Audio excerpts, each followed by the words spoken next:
by the way, before I continue, with obscenity on that's, you might not condition to that word. You know the meaning of obscenity, don't you? Perhaps you don't. See, if I do a disgusting show, or use any disgusting word, or just going to be talking about pork, that's my right, you see, as an American citizen, to discuss pork on stage. Although disgust all of you vegetarians and Jews and Muslims, that is my right. And if you communists would like to suppress that right to talk about ham and pork, that's your right. Now, if I do a vulgar show, I sing rock and roll tunes. Dressed in the most vulgar form with a big bulbous nose, that is not obscene. Obscenity has one specific meaning: to appeal to the prurient interest, to get you horny. That's what obscenity means, yes. See, that's why strippers get arrested for being obscene. They come out and they do a horny dance. The viewer gets horny and rapes somebody who didn't see the show. That's why we have the laws.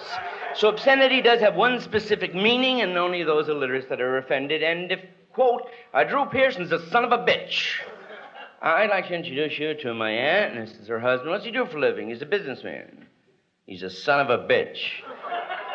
It's not very nice of you. If you don't even know the man to make a generality. I tell you, all businessmen are son of a bitches. Are you kidding me? In fact, my father told me that. My father told me that all businessmen are son of a bitches. I never believed my father until now. What's your name? JFK. Your initials allude, I see. That is a direct quote, Time Magazine, London Observer. President John F. Kennedy said during the SEAL strike, my father once told me that all businessmen are son of a bitches. I never believed my father until now, unquote, President Kennedy. Now, we have two presidents that use the word son of a bitch. There's Truman with Drew Pearson. Now, supposing we have an integrated cabinet in 30 years, might I hear, Drew Pearson's a motherfucker, Daddy. Or my daddy once told me, all businessmen motherfuckers, motherfuck you too, Daddy. I would like an honest equation from any, at least grammar school graduate. Is the word son of a bitch less obscene to you than motherfucker? Really? Is it the fact that a Catholic president called all businessmen son of a bitches in a Jewish comic relates motherfucker? If you're interested in the meaning of obscenity, I'm less obscene than the president. If the word motherfucker stimulates you sexually, you're in a lot of trouble. Especially if it's my mother. Welcome once again to the Radical Imagination. I'm your host, Jim Vrettos. I'm a sociologist who's taught at John Jay College and Yeshiva University here in New York. The country is still trying to figure out how to respond to the authoritarian narcissism, chaotic cruelty, and lying hypocrisy that has become the daily grind of living under a Donald Trump regime. We're experiencing an American version of neo-fascism, contributing to the sad history of oppression and hate that has bedeviled humankind around the world for thousands of years. We'll get to you guys in a minute. But there's also a vibrant history in the country of resistance, mocking and satirizing the pretentiousness of the rich and powerful. Mark Twain pointed out that politicians and diapers must be changed often and for the same reason. Mel Brooks, in The Producers, was committed to making fun of Hitler, saying that if you have people laugh at him, you win. Groucho Marx, as Rufus T. Firefly, in the Marx Brothers' classic anti-war movie Duck Soup, plays the appointed leader of the small, bankrupt, fictional country of Fredonia, involved in an absurdist, nonsensical war with neighboring Sylvania. During the final battle scene, Firefly warns, remember, while you're out risking life and limb through shot and shell, we'll be hearing how and thinking what a sucker you are. And this is where the comedians come in. We're learning that the best cognitive defense against Trump-era falsehoods is satirical comedy. The comedians protect us against the rotting of our brains. Their comedy becomes a useful tool to process lies and keep our analytic thinking alive. Satire, farce, humor, burlesque, comedy all work as a foil to Trump-era manipulations and goes after the three main ways he constantly tries to dupe us: his lies, inane logic, and bullshit. Right at the top of this historical list of vibrant countercultural, outspoken comedians who try to challenge and protect us from the rot is Lenny Bruce. During the 50s and 60s, he integrated satire, politics, religion, sex, and vulgarity through his hip, open, critical freestyle in a way like no other. He was a one of a kind, and he paved the way for the careers of such comedians as Richard Pryor, George Carlin, and more recently Bill Maher, Jon Stewart, Stephen Colbert, and Alec Baldwin's terrific spoofs of Trump on Saturday Night Live. We're thrilled to again welcome to the Radical Imagination the creator and star of the off-Broadway hit, I'm Not a Comedian, I'm Lenny Bruce. If we ever needed Lenny's voice and disarming humor, it's today. Ronnie Marmo has brought that voice back in a riveting tour de force performance of a lifetime. As he puts it, Lenny Bruce is more relevant than ever when you consider the state of the country. His biggest thing was how he hated hypocrisy. Ronnie has also brought with him Pearls Daly, a terrific actress, comedienne, and burlesque artist who opens the show and sets the tone for Ronnie's virtuosity and creativity. The play, which is directed by Joe Mantegna and is lauded by Lenny's daughter Kitty as the best interpretation she's ever seen of her father, is now playing at the Box, 189 Christie Street in Manhattan.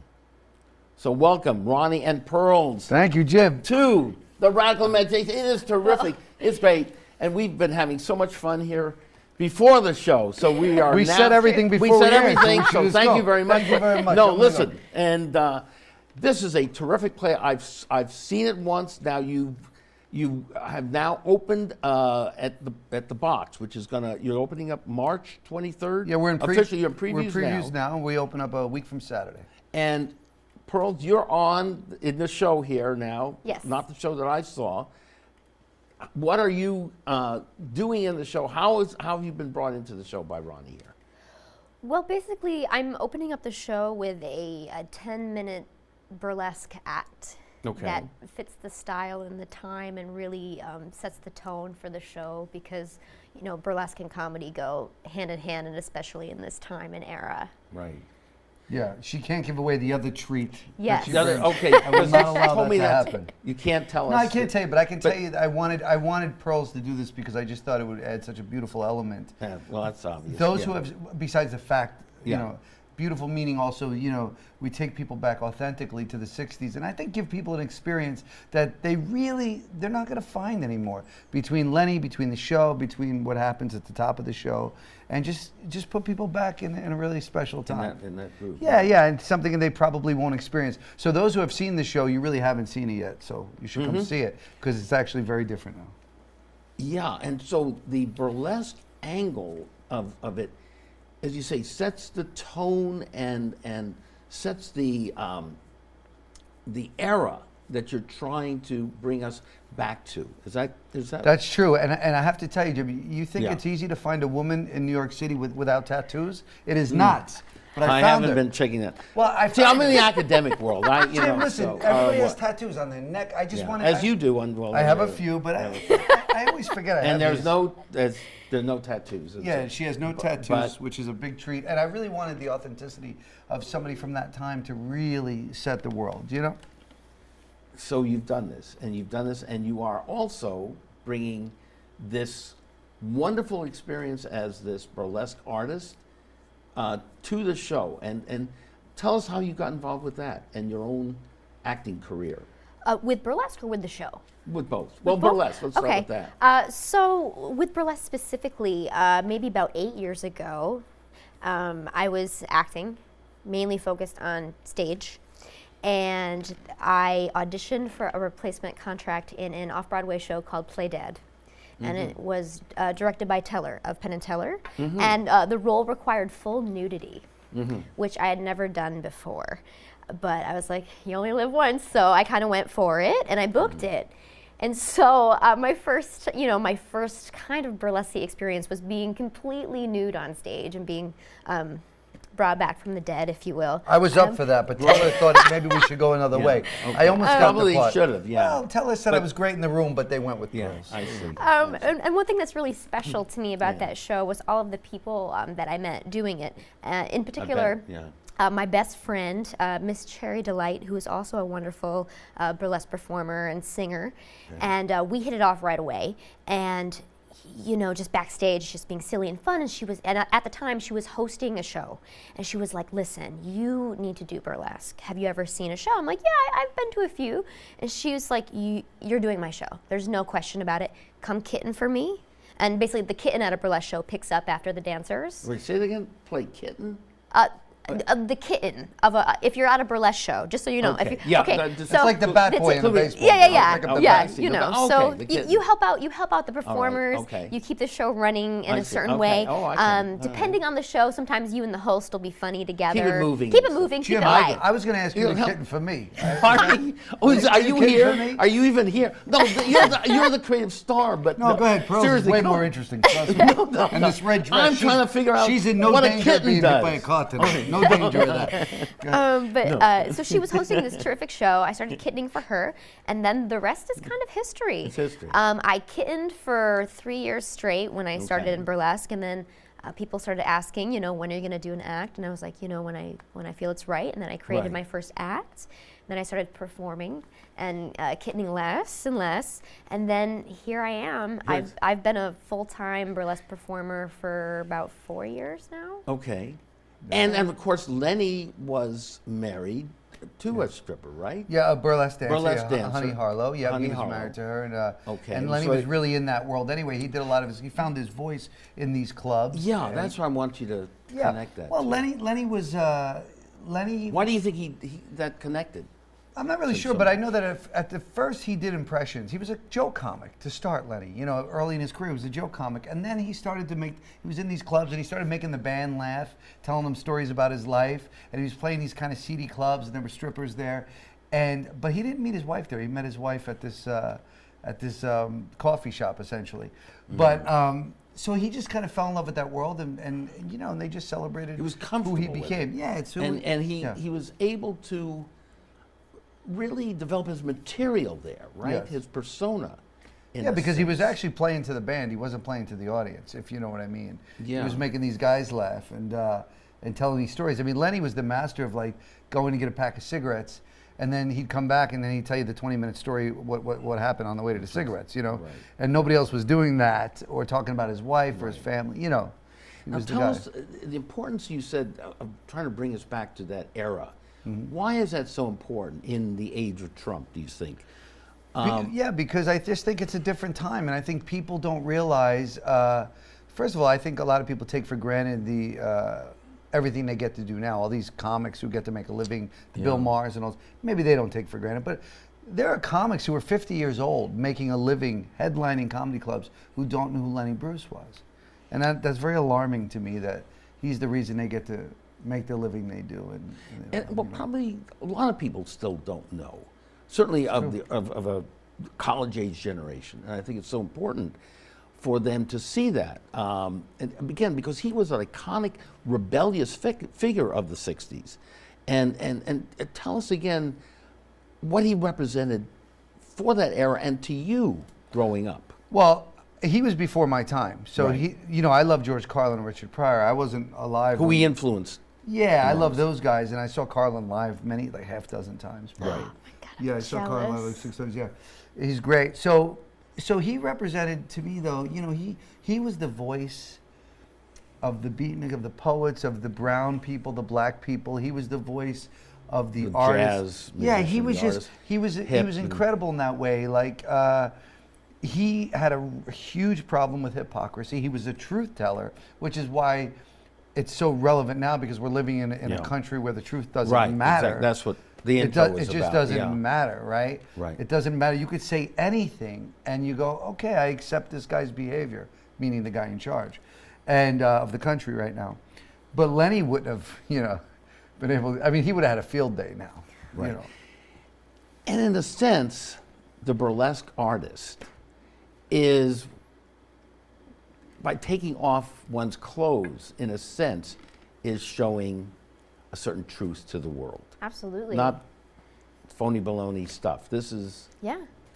I mean, the real thing in the yeah, sense. it's incredibly political what I do. How so? And, How so? You feel well, that, yeah. Yes, I mean it's really something to be able to own your femininity and to express it in that way and to be fearless about sharing that with other people. I'm very, very proud and very honored to be able to do what I do because I think that it makes people feel something, which is what I love about burlesque. It inspires like a feeling. It can change the energy of a room. And with working on this show specifically, it's really interesting having like a theater crowd in a burlesque setting because you know a burlesque crowd can be a little wilder. Theater crowds tend to want to clap when they're allowed to clap. But with burlesque, you know, you're free to express yourself however you choose. And it is really interesting too, and kind of circling back to burlesque and Lenny Bruce, and like one thing I think, you know, if I encountered Lenny Bruce in that time, why like this stripping with comedy thing is so great, is that I think you have to have a certain sense of humor to do burlesque. Yeah, You know what I mean? absolutely. It's always really fun to me. I always love, and with this show, with my act, because it can be a little quiet. People kind of don't know what to do, but then they do laugh because there's certain moments that it's just so absurd. You know, you have a woman coming out who looks super glamorous, and it's just kind of silly, and it makes them feel good. But the history of this is very obvious. I mean, Milton Berle, I mean, all these wonderful comedians did have and had burlesque artists open for them. And is that true? You know the history of this, right? To a certain extent. I feel like I know everything and I know nothing. How about that? I do. I'm always reading and always studying about things. And you know, since burlesque had its resurgence in the 90s, it's really interesting to see how it's constantly evolving and growing. And also, it's interesting too. My audiences and people who contact me, I think 90 to 95% are women. Really? Yeah, Okay. it's they really. feel by for the lack whole of a better act, too. term, It's yeah. empowering, you know. Yeah. I think it's great, and I think it's added such a beautiful element to the show. It's exactly. I always dreamed about this. You know, the show is now reopened at the Box, and this is we ran it for 15 months in LA, then 62 performances at the Cutting Room. So now I'm on my 176th performance. But I say all that because it took 172 performances to finally do what I wanted to do, which was put this element into the show. Because I always wanted to really set the stage because we do it in a non-traditional theater, which is the Box. And I just thought, wow, wouldn't it be great to set the table in such a beautiful way and have everyone have this experience, specifically like she's talking about, because they're theater goers, a lot of these people. So they wait to be instructed on how to behave. And I'd rather them be a little on the quiet side, it's not as fun for you, but to have had that experience and then you teach them how to play in that world. Yeah. Do you know what I mean? Absolutely. Because I find myself doing that on stage every night. That's exactly right. So you're doing that through the character of Lenny. Well, she leaves the stage naked and I start the stage naked. It's like the curtain closes and here comes his naked you start at the end of Lenny's his life. Yeah, I right, start dead naked on the toilet. And, right. So, you know, we'll play a couple more clips. Actually, we'll do the trailer, I think, next in just a couple minutes. The Los Angeles trailer? Los Angeles yeah, it's trailer. just before we transitioned out here. So the show's continuing to evolve. And as the playwright, I'm lucky I get to keep tweaking it. Although Joe Mantegna, my brilliant, beautiful director and pal, he gets mad at me when I keep writing. So I had to stop. We had a Skype with him for Pearls to show him what Pearls was. And he goes, okay, it's great. It's great. You know, but I had to... No writing necessary. But 15 months, it was out in L.A. 110 performances. Sold out performances. Let's put on the trailer and get a little better idea of the show. He's considered the most controversial comedian of all time. Will Elizabeth Taylor become bar mitzvahed? Now, Joe Mantegna's directing a play about him. I Am Not a Comedian, I'm Lenny Bruce at Theater 68 in L.A. Actor Ronnie Marmo as Lenny. Then I got arrested in San Francisco for saying, No, I'm not gonna say it. I'm not gonna repeat that 10-letter hyphenated word. It's an obligation to tell his story and not try to muck it up with any Hollywood baloney and just kind of do what he did and try to, you know, pay respect to that. I say fuck, he writes something down.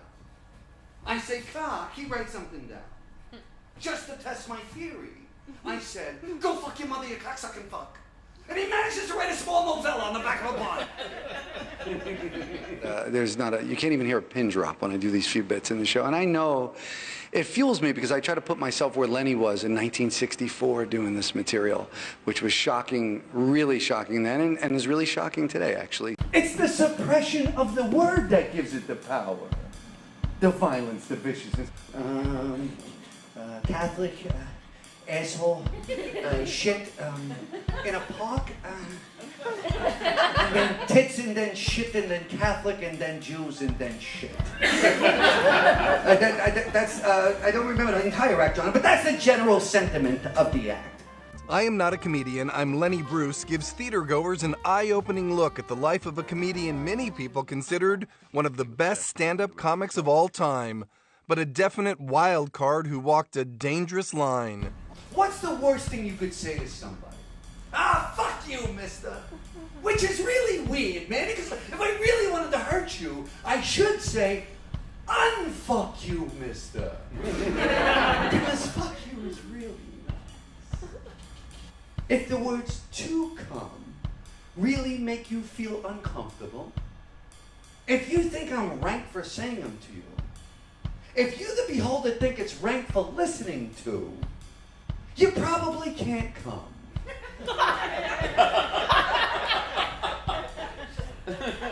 And then you're of no use. Because that's the purpose of life. To recreate it. So, wow, why is it so important to tell this story?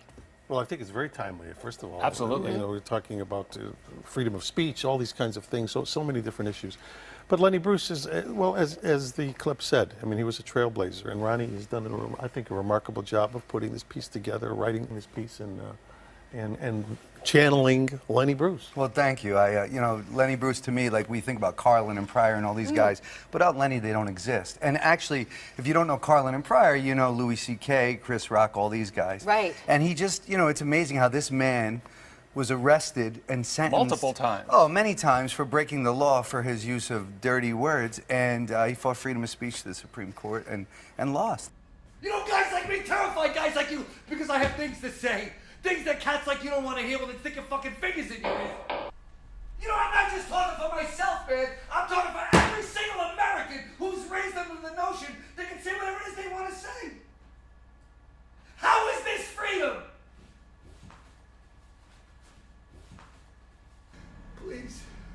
Please don't take away my words. That was not. Don't take away your words. What I see that. This is 140 What? performances ago. I know. I see that. I go, come see the show now. It's even better. I swear. I can't watch that. Okay. Well, we just watch it, so we It's won't. good. It's you good, won't but have it's- to see it again. For a Please while. don't All ever right. show me that again. You All know, right. if you're an No, actor, we you won't do this understand where again I'm on at. this show anyway. But It's a year ago I shot them. I know, but listen, but so many sexual references and repression and freedom and so on. So turn back to your role here and bringing this other element into this terrific play in the era of the misogynist Donald Trump, the Me Too era, young people needing safe places and so on. How do you respond to, how do you think your role here and your, as you were saying, empowering women fits into both the play and the political movements that are going on in this country? We're so confused, aren't we?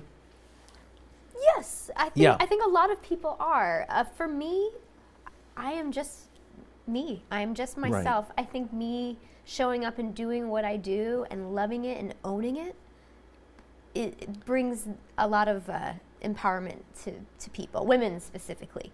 So for me, I just love my job.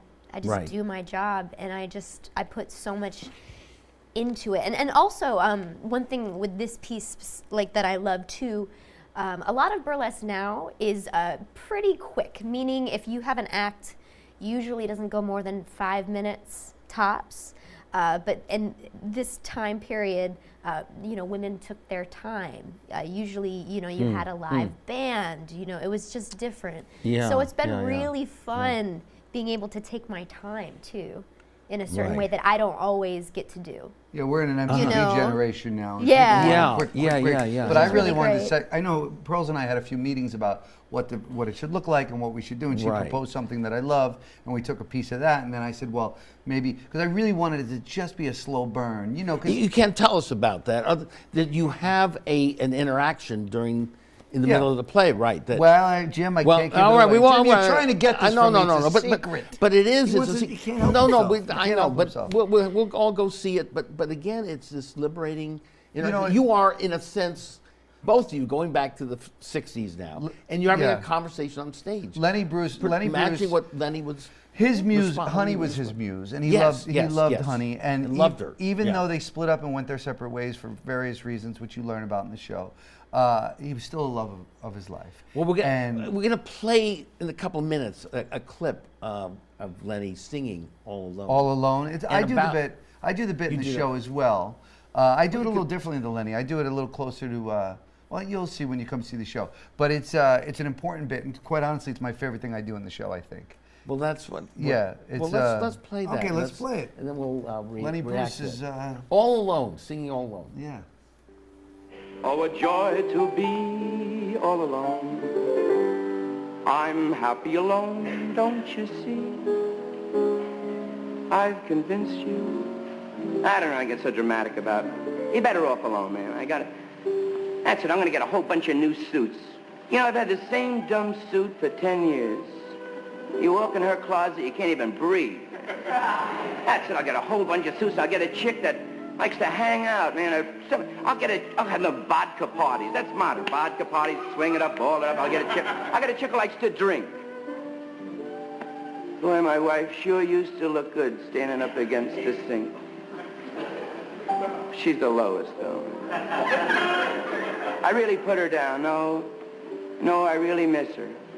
I don't want some sharp chick that can quote Kerouac and walk with poise. I just want to hear my old lady say, get up and fix the sink. It's still making noise. All alone, all alone. Like a near-sighted dog wears the bone. But it's better to be all alone. No more taking out the garbage, hear her yakking on the phone. I gave her everything, even my mother's ring. But to me, she was so petty. Sometimes I wish that she were dead. But it'd probably take her 2 hours to get ready.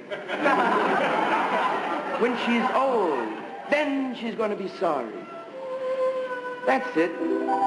Like, she's young and swinging now, and she can get a lot of guys, but when she's old, I can see her about 20 years from now. How you doing, Annie?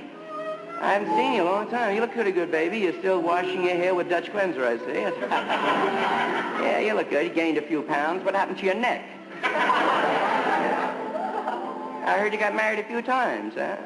Me, no, I've always stayed single. I've been investing in property. I picked up a little place in Mexico. Maybe you've heard of it. It's called Acapulco. I don't know. Where are you living? A furnished room? That's nice. You cook on the radiator, the paper drapes. And sit in the lobby and watch television and all, That's cool, yeah.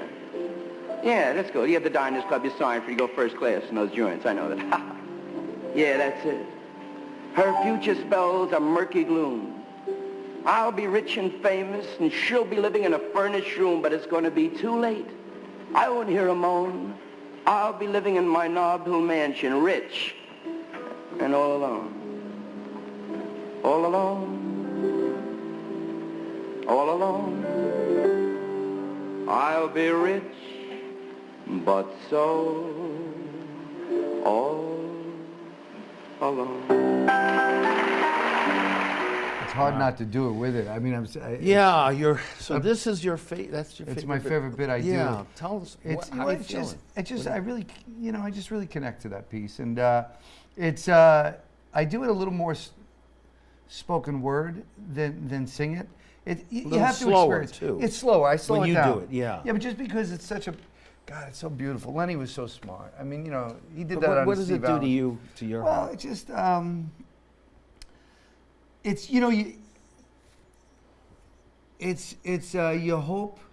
you hope at the end of your life it wasn't all for nothing. And you hope that you didn't make all those choices and decisions and end up alone. So to me, it really strikes a chord that, you make these choices every day and you The vulnerability. yeah, of life. man, The it's fragility. It's just a lot. You just go at the end of your life, you go, Yeah, okay, yeah. everybody's here. I'm about to die. Yeah. Is everybody here? Everybody's here. Everybody I want to Yeah. be here. Okay, I'm gonna go. Right. You know what I mean? No, don't go. No, No, but you understand what I mean. That understand. last moment, you go, And- did I make the right choices in my life?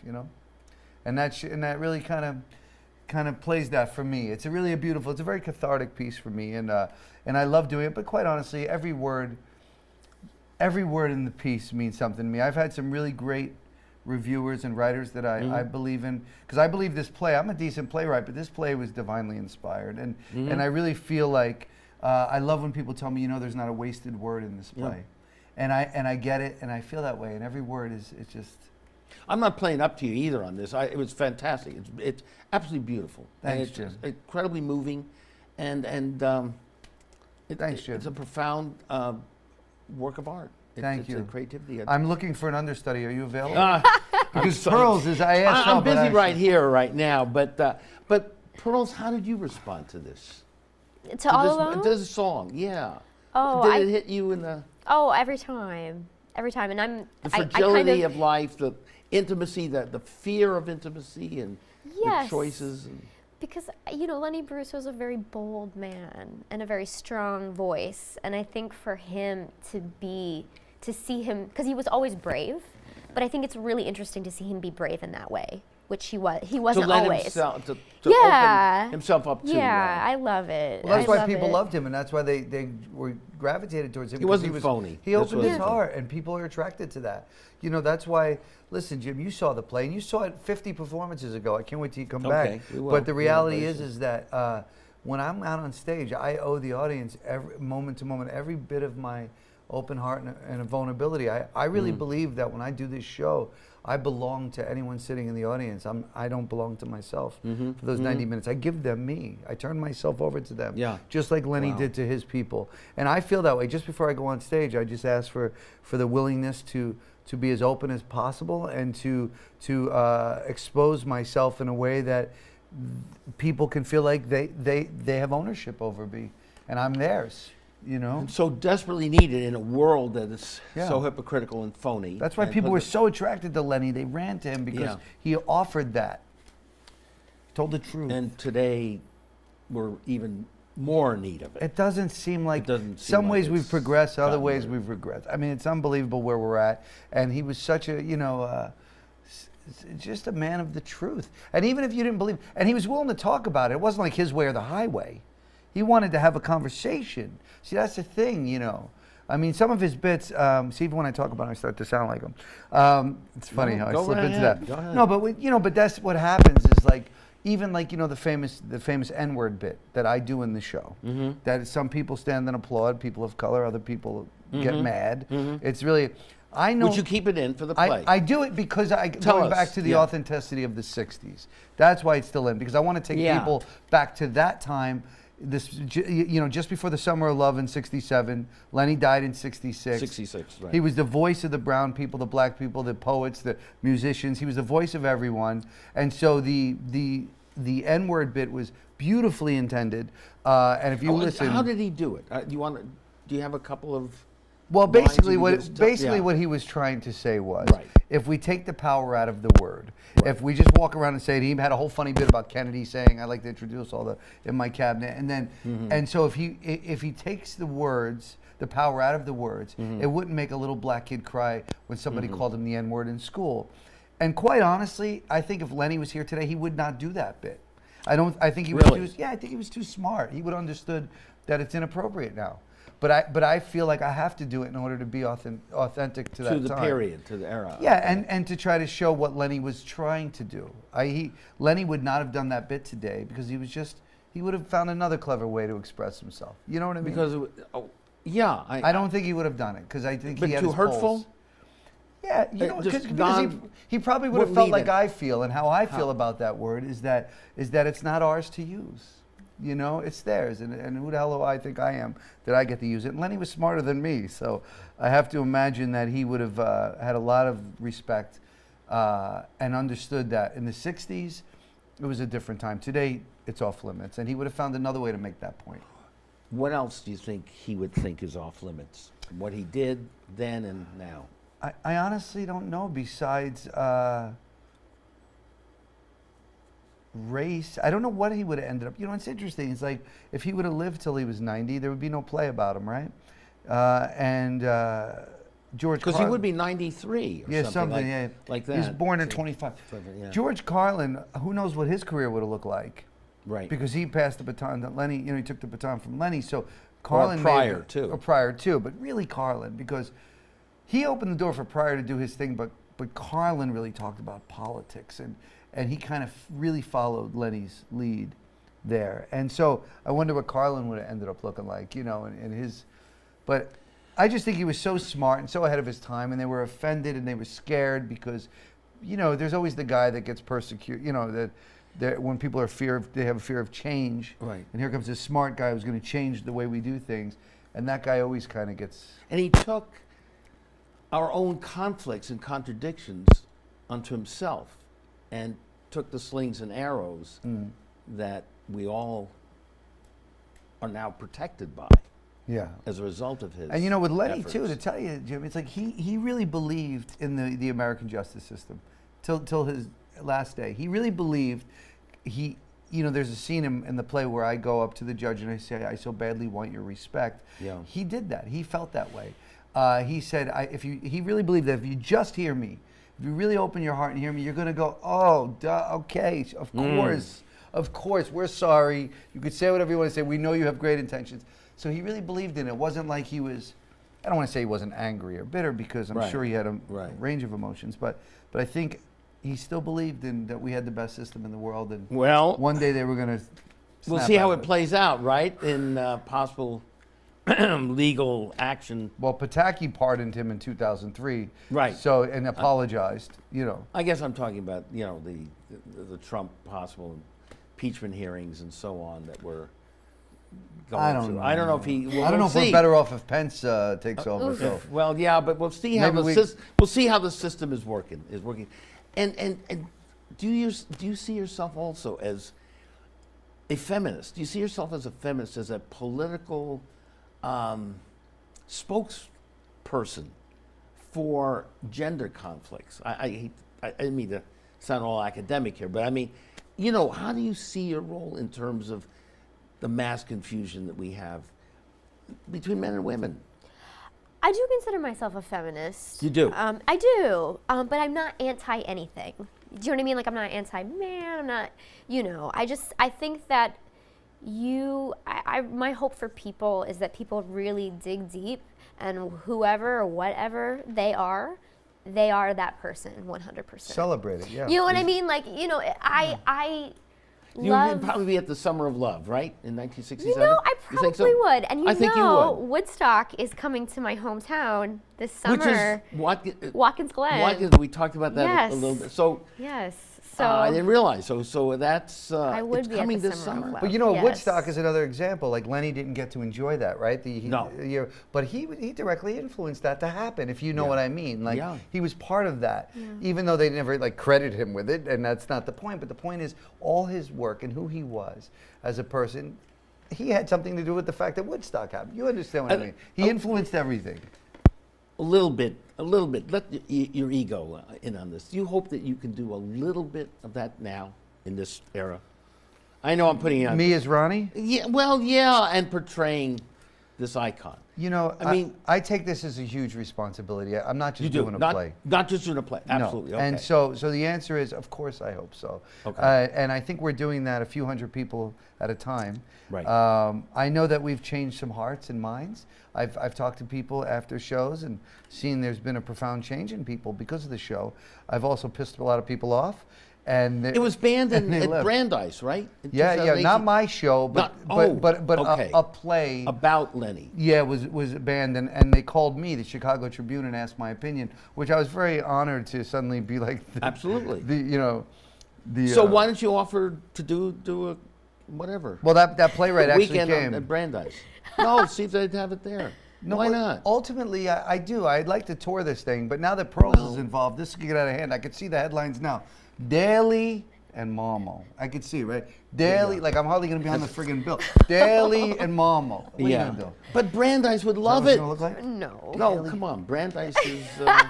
No, where's that? Where is Brandeis? Brandeis- Western Massachusetts, not far from. Yeah, and they have Westminster. they have a beautiful display of Lenny's stuff there. Kitty, they have a whole presentation of Lenny Bruce stuff at Brandeis University, which is why the drama happened, because they want to do a play. Meanwhile, they have a whole layout of his stuff there. So what's the deal? Why didn't they allow this? I mean, it's a progressive. You know why? Because we're in a time secular right now. Jewish university. in I sense. can't answer. For But you're them. going to try to play there. Well, I'm going to try to play the whole world. I mean, I'm going to try Well, to play everywhere, Jim, because I think this message is really important. I think people You're ready need for that too, right? Are you coming with me? We haven't talked Hey. about. Let's make this. Okay. You're gonna come So on this with is the- formal. I'm in the road. You're playing. You're going to hit Jim, the you're road. like our agent now. Yeah, right. This goes way beyond Jim, Bing listen, Crosby Jim. and Bob Hope. Jim, right? Jim, I don't mean. Can you Way just behind. close your ears for a second? No, I'm not. We can't get the same money, Jim. I'm just Oh, saying. no, look, but she's around got to the get world- more than me. You know how Look, that goes. that's okay. You'll take it. Don't worry. He's in it for. He's not in it for the money. I'm as in it much. for the right reason. I You love. are, and you are too. Absolutely. As an artist, I have to tell you, it's So let's so make it's so this- rare that this comes by in your career, and the fact that I have, for some divinely inspired reason, been given this opportunity to speak for this man. I mean, Kitty Bruce said to me recently, she said, "Thank you for giving my dad his voice back." I hear that, I go, "Okay, I'm good for another 3 months." Do you know what I mean? Like, because sometimes, because you saw the show, it's really taxing, and it takes so much out of me. And then when I hear Kitty say that, I go, "Okay, I'm ready to go, ready to knock down a wall. Let's do another 50." You know, because I feel like I'm very lucky that I've somehow been anointed this responsibility, and I don't jerk around with it. You know. Well, I would like to help out as much as I can. I mean, we're going to get this out on the show here, and it's going to reach. This is going to go around the world. It's a first class. first- It was great at the cutting room, and now at the Right. box, it's another level. I mean, these people know how to do it at the box. This place is incredible. First of all, like, they bring in the greatest acts there. It's amazing. It's on the Lower East Side, right? Lower East Side, where Lenny would Preston have hung Street. out, he would have hung out in this He place. would, yeah. The whole environment from the minute you get to the front door, we're taking you back to a very special time. So if you're looking for something new to do, this is, you know, it's really special. And I'm not just saying the show, the whole experience. Right, Burles? Yes. Do you really think that? Because what are you going to say? No, Yeah, it sucks. I think Did you he's. say I it? really I think do. he's proposing I really here. do. The whole I mean, thing It's sucks. almost getting to a. This show is the dream I never knew I had. Really? Whoa, that's You've got to deep. put this down. You Yeah. write Wait, this hang on. down? Can somebody Okay. tape this? Oh, wait, we're on yeah, TV. where is It's it? being really, taped. no, It's it being really- Say taped. it again. The it really dream that you is. never. Wait. It's say it the again. dream that I didn't know that I had. Wow. Okay. You know, Can you elaborate on that? I Yeah. like to. absolutely can. Really, teach us. Okay. Teach us that. So, what you you know, mean. I'm a theater gal. That's where I come from. And then I met Burlesque and I fell in love. And Burlesque is my life. What It's are my your job. folks? Are you come from a theater? Yeah. family? You do? Well, no. They're theatrical, but they're not Theatrical, theater. that's it. They're There's not a theater difference, people. okay. That's a Oh, they're nice way to wonderful. say I'm that. sure. Hi, Mom and Dad. Hi. Went with this Hi, one. Mom and Dad. Hi. There Kim it and is. Brian Pictures. Hurley. Hi. I love them. No, my mother They're is up in Watkins Glen. from Watkins Glen. And you are absolutely Irish. I'm so Irish. So Irish. And you are so. You think I'm Italian? Brooklyn, I'm not Jersey, even Ita- Italian. It's so weird for you Marmo? to say that. No, I'm Irish. Irish. He's converted. Okay. But no, So- I lucked out. Tell them, you know what Irish left stands out. for. Uh-oh. I wish I was Se- Italian. I wish I was Italian. And what about the potato stuff? Oh yeah. So what do you call an Irish 7-course meal? a 6-pack and a potato. What do you call 3 Irish girls sitting on a porch? I don't know. What do you call them? Patio furniture. Patio furniture. I'm here all week. It's like Irish. Try the steak. I could do a few Italian jokes so I don't look like I'm Irish dad insulting jokes. people. And then get on with the Jews. Okay, what about the Okay, Italian? why do Italian men grow mustaches? Why? So they can look like their mothers. Whoa. You could say that about the Greeks. Okay, too.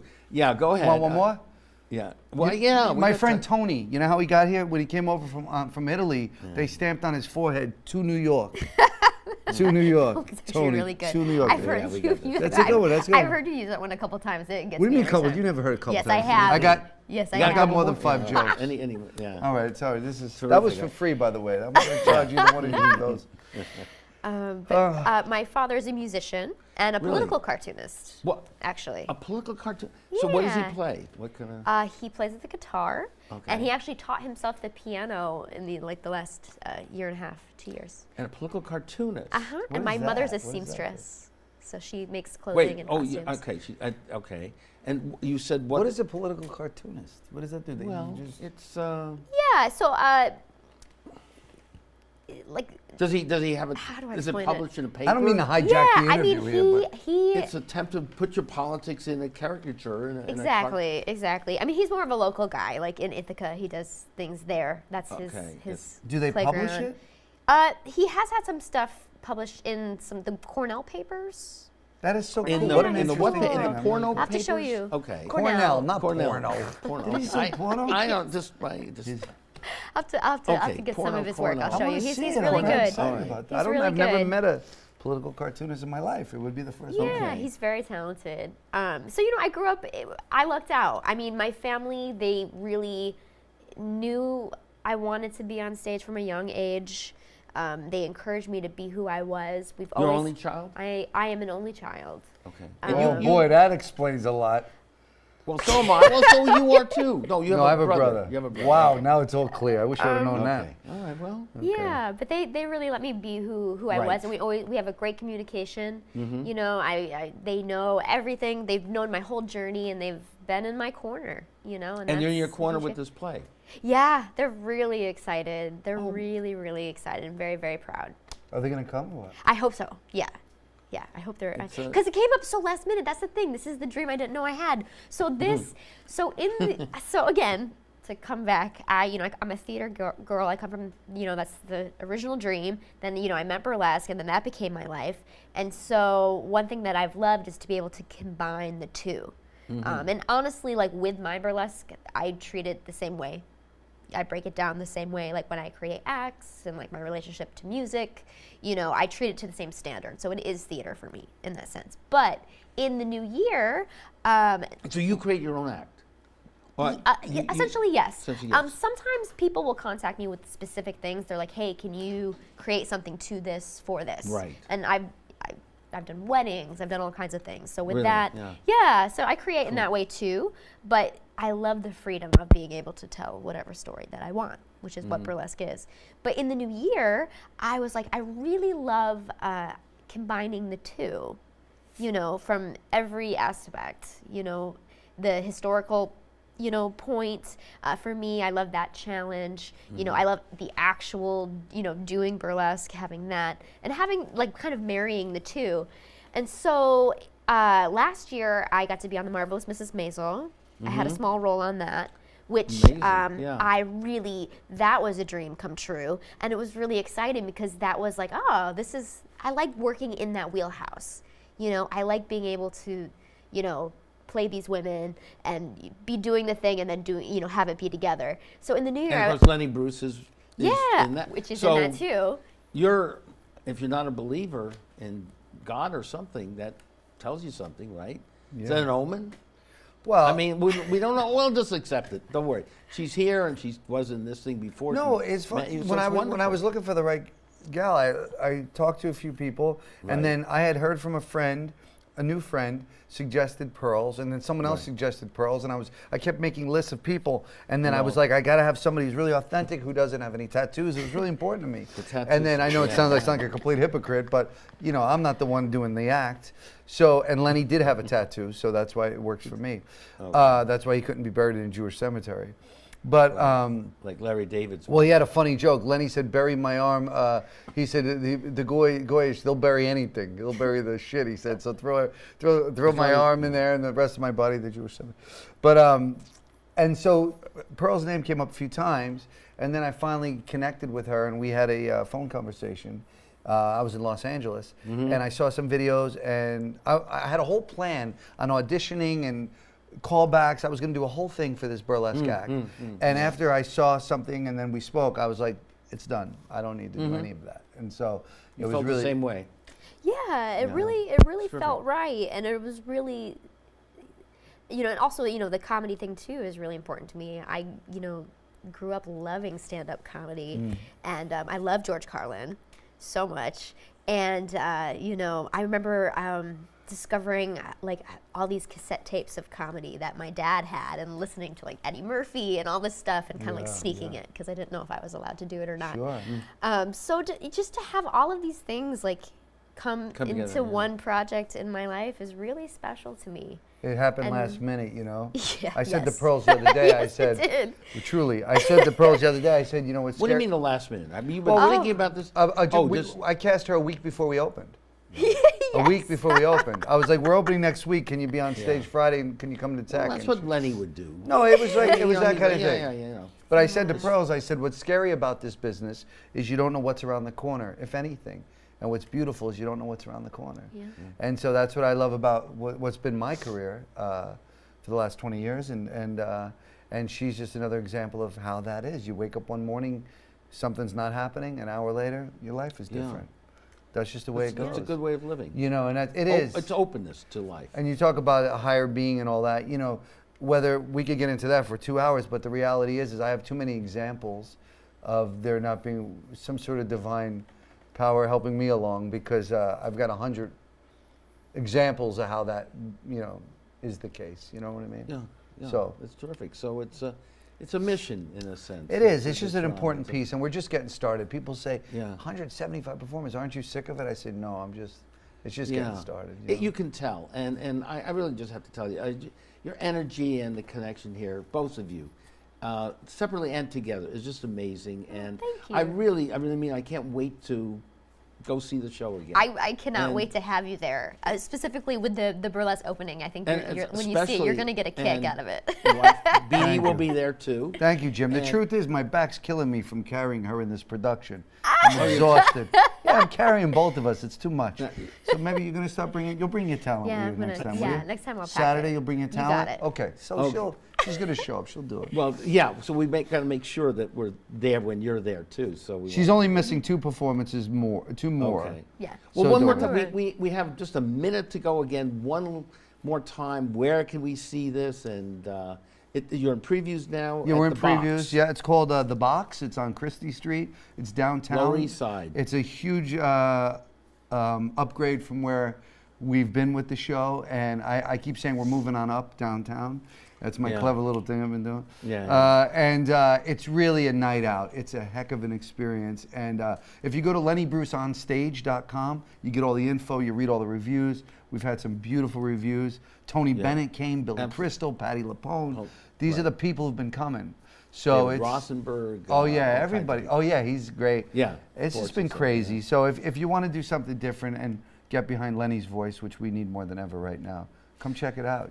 Thank you guys so much. It's you, Jim. really been a pleasure. Jim, you're great. Oh man, listen, Oh, thank my you God. so much. Thank Can't you. wait to see you guys again on the show. And listen, thank you so very, very much for watching us here on The Radical Imagination. I'm Jim Vrettos.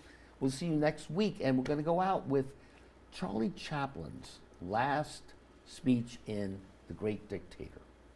Thank you again. See you next week. I don't want to be an emperor. That's not my business. I don't want to rule or conquer anyone. I should like to help everyone if possible. Jew, Gentile, black man, white. We all want to help one another. Human beings are like that. We want to live by each other's happiness, not by each other's misery. We don't want to hate and despise one another. In this world, there's room for everyone, and the good earth is rich and can provide for everyone. The way of life can be free and beautiful, but we have lost the way. Greed has poisoned men's souls, has barricaded the world with hate, has goose-stepped us into misery and bloodshed. We have developed speed, but but we have shut ourselves in. Machinery that gives abundance has left us in want. Our knowledge has made us cynical, our cleverness hard and unkind. We think too much and feel too little. More than machinery, we need humanity. More than cleverness, we need kindness and gentleness. Without these qualities, life will be violent and all will be lost. The aeroplane and the radio have brought us closer together. The very nature of these inventions cries out for the goodness in men, cries out for universal brotherhood, for the unity of us all. Even now, my voice is reaching millions throughout the world, millions of despairing men, women, and little children, victims of a system that makes men torture and imprison innocent people. To those who can hear me, I say, do not despair. The misery that is now upon us is but the passing of greed, the bitterness of men who fear the way of human progress. The hate of men will pass and dictators die, and the power they took from the people will return to the people. And so long as men die, liberty will never perish. Soldiers, don't give yourselves to brutes, men who despise you, enslave you, who regiment your lives, tell you what to do, what to think, and what to feel, who drill you, diet you, treat you like cattle, use you as cannon fodder. Don't give yourselves to these unnatural men, machine men with machine minds and machine hearts. You are not machines. You are not cattle. You are men. You have the love of humanity in your hearts. You don't hate, only the unloved hate, the unloved and the unnatural. Soldiers, don't fight for slavery, fight for liberty. In the 17th chapter of St. Luke it is written, the kingdom of God is within man, not one man nor a group of men, but in all men, in you. You, the people, have the power to create machines, the power to create happiness. You, the people, have the power to make this life free and beautiful, to make this life a wonderful adventure. Then in the name of democracy, let us use that power. Let us all unite. Let us fight for a new world, a decent world, that will give men a chance to work, that will give youth a future and old age a security. By the promise of these things, brutes have risen to power, but they lie. They do not fulfill that promise. They never will. Dictators free themselves, but they enslave the people.